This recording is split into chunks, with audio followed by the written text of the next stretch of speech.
From the 1860s, there's been some sort of mining activity going on in the Blue Mountains.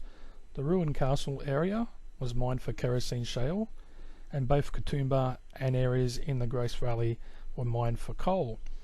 Now, the area that we're going to be talking about today is the Asgard mine, which is not far from the Victoria Falls in the Blackheath area in the Blue Mountains.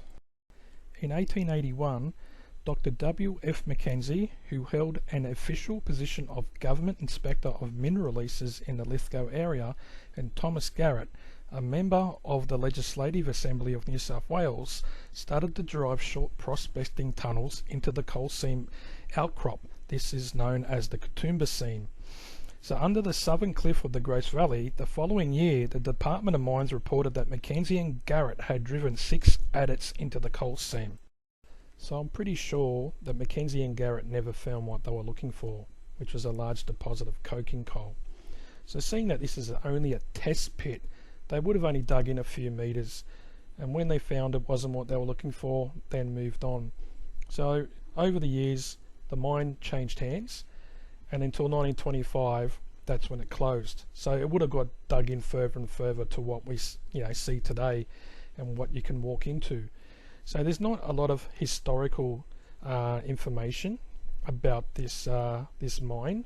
What I've told you today is all I could find, who dug it, what year it closed, and that's about all.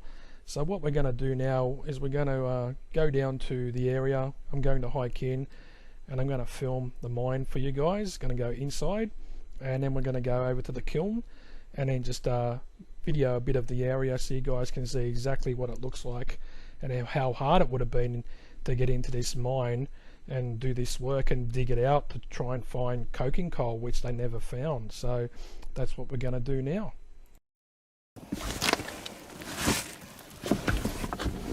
I've parked my car here on the side of Victoria Falls Road, and last time I come here this sign wasn't here, so it does show you where to go to Asgard mine. So they must have decided it was safe for people to go down there and look around, because it is a mine from like the 1880s, as we just said. And yeah, so this wasn't here, it's brand new. So it's been a couple of years though. So pretty much just park your car on the side here. Never park in front of the gates, because you never know when a fire is going to happen, and the national parks and the fireys need to use the gates. So anyway, we're going to start the trip towards the mine, and I'm going to film around the area so you guys can see what it's like. So when you come out to areas like this, just be careful that these trees that are burnt, they could fall down at any stage. And so ones like this, they are dead on the top, but on the bottom there's new growth. So just keep an eye out. Be mindful of that. There's some pretty cool rock formations in this area. Very ancient. You can see all the trees up there that got burnt by the bushfires are all regenerating, which is good to see. I wonder what's in this cave.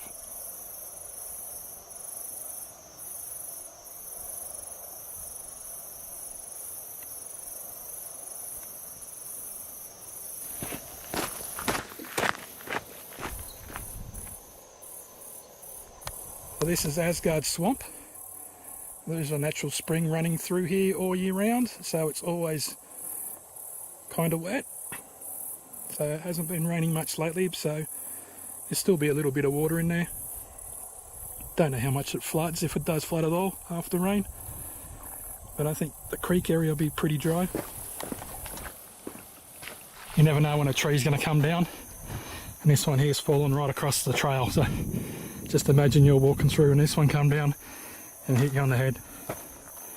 And it doesn't even look like it's burnt. It's just dead.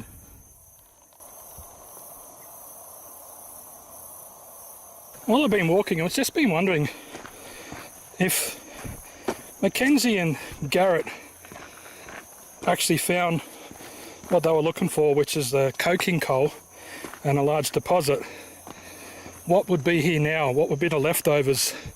Or will there still be a mine here? probably a good thing they didn't find anything, because it's such a nice area, and I'd hate to it have been wrecked back in the day when they were, you know, searching for the coal. I'm so glad it wasn't there, and they just left this place alone for everyone to enjoy. Amazing how nature works, where you've got areas just over here that have just been smashed with the bushfires, and within about 20 metres, virtually none of these trees here were burnt at all, including this one. It's crazy. I don't know how it works. Nature's really weird, hey? I'll tell you what, the butterflies are in abundance down here. I'll just walk over here and you'll see them all fly. There is heaps of butterflies here. I've never seen so many butterflies.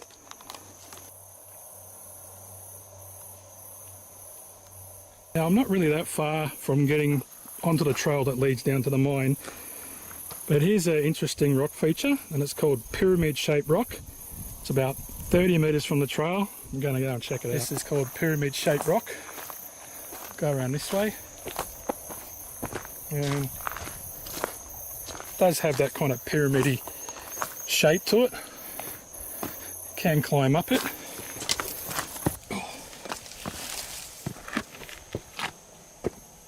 So, I'm on the top of pyramid-shaped rock. It's about 20 metres high, and this is what you can see from up here.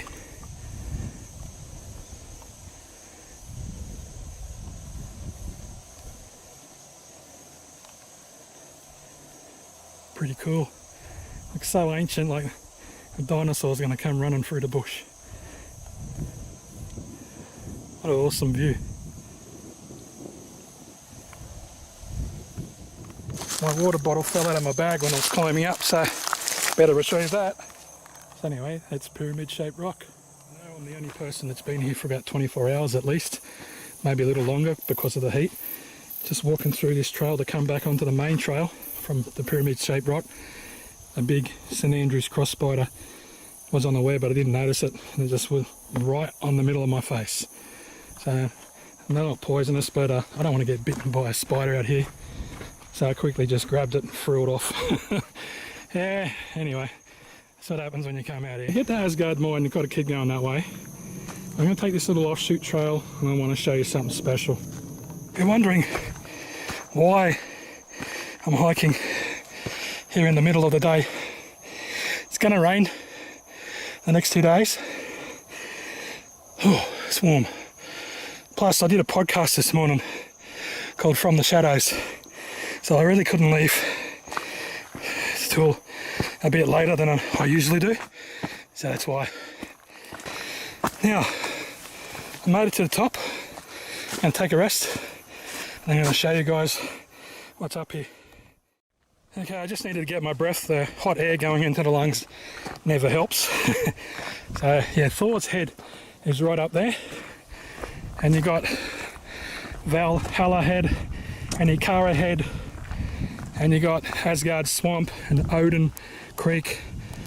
So I'm not sure which one's which, but I do know Thor's head's up there. So some of these could be Valhalla head and the Ikara head, I'm not quite sure, but this is the view. I couldn't come down here without going to these lookout and showing you guys just how easy it is to get to a place with such magnificent views. Can you hear the bellbirds?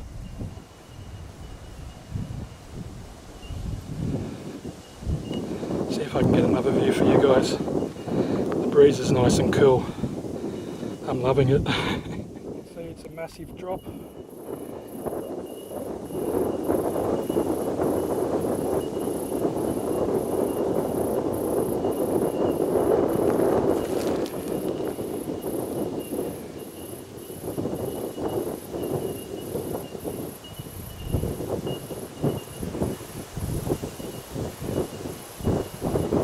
I can film the Grose River from here. Just watch my footing. And See how close I can get into the Grose River. I don't think it's flowing too much today. There it is. It's pretty empty. What fantastic views you have here.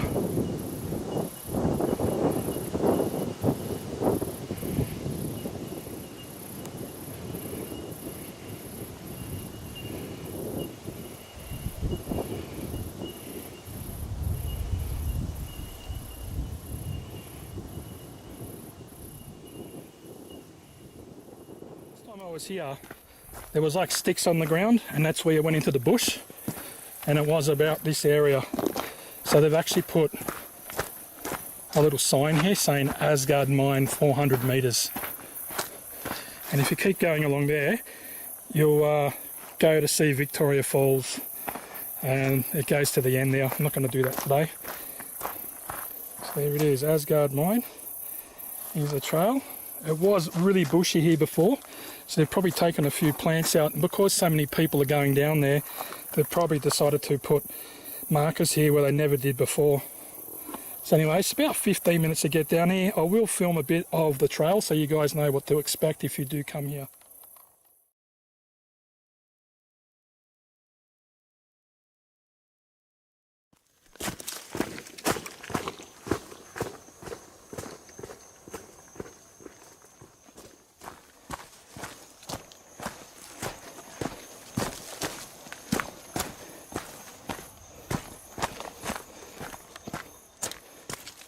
To reach this footbridge, you haven't got too much more to go, and then you've got the start of the rock ledge here.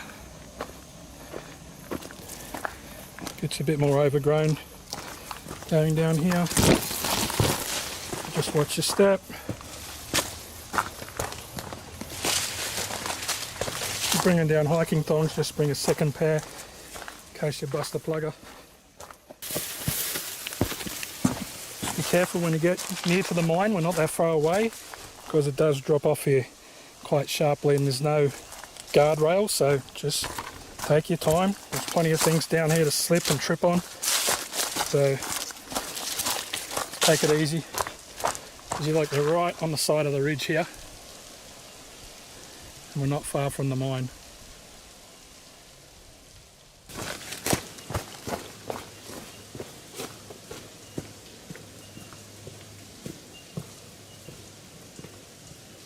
So these plants here, they're just called like native tobacco plants. They're not tobacco, but they smell like it. And that's what the indigenous tribes use to wipe on their body to mask their smell. And I've never seen this before. So it looks like this is the time that they flower and seed. It's crazy. How awesome does that look? Once you reach these copper logs here, walk down them and you will see the entrance to Asgard Mine. Just wonder how many men Mackenzie and Garrett had to dig this little test pit out, and how long they were digging it before they decided to leave it for someone else to try. But before we go in, I'm just wondering where the other adits are that they drove into the side of the ridge. Like, is there any more around here? There's got to be a couple more, but maybe they went a few hundred metres around to a kilometre or so and did them, you know, pretty far apart, not next to each other. But I'll try and find out if I can, if there's any more around here, to try and just check them out. But anyway, I'm going to go in. Keep my head low, and already know what to expect because I've been in here before, so this is it. Here we go.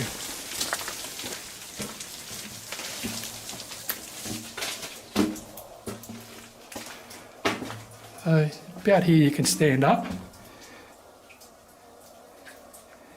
As you can see, it's all coal, and then there's the sandstone up here, which does fall down, pieces of it, but they've actually cleared a lot of it away. There was a lot more when I come here last time.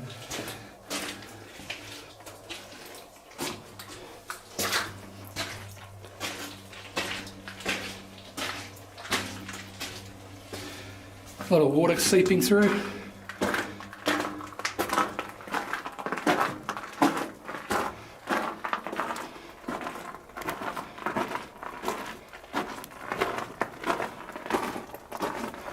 I'm crouching down.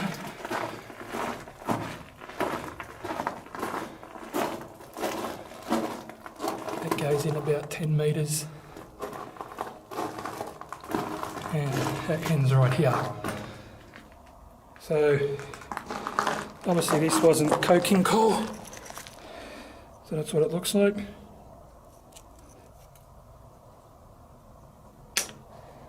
Not going to stay in here too long.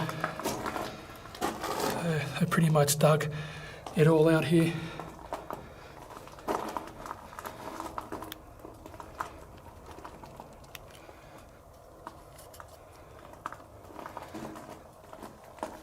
And that's the mine. There's not much to see really. I'm going to get out, not going to be in here too much. Keep my head low.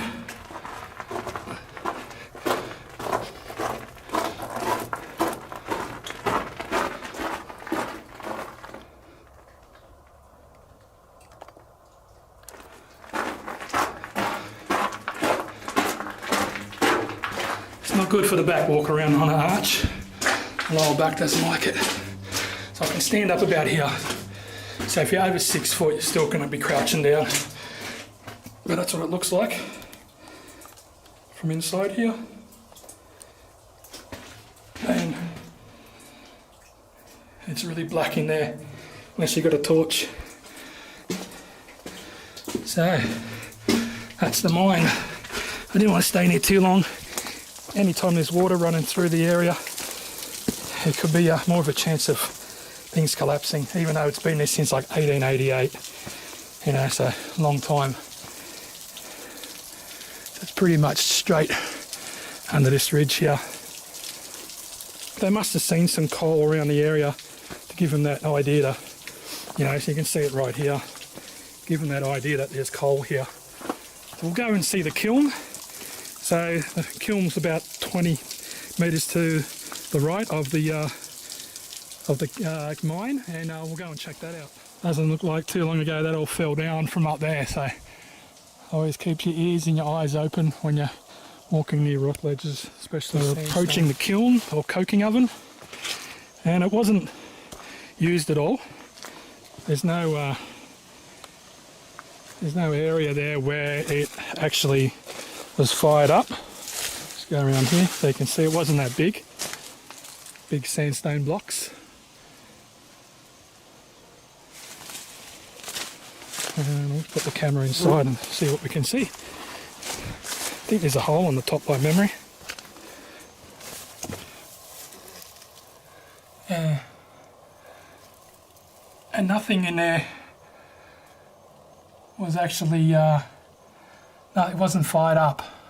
I think they built it and thought they'd find coking coal, but they actually didn't. So, yeah, pretty cool to see it's still here. I've just followed the trail along after the mine and the kiln, see if I can see anything else. But no, it's, if there was anything here, it might have collapsed, or it's overgrown and you just can't see it. I'm not going to go any further because we're right next to the valley here. Anyway guys, I hope you've had a great time watching this video. I've had an awesome time coming back down here again. And thanks for watching, and always hiking tongs.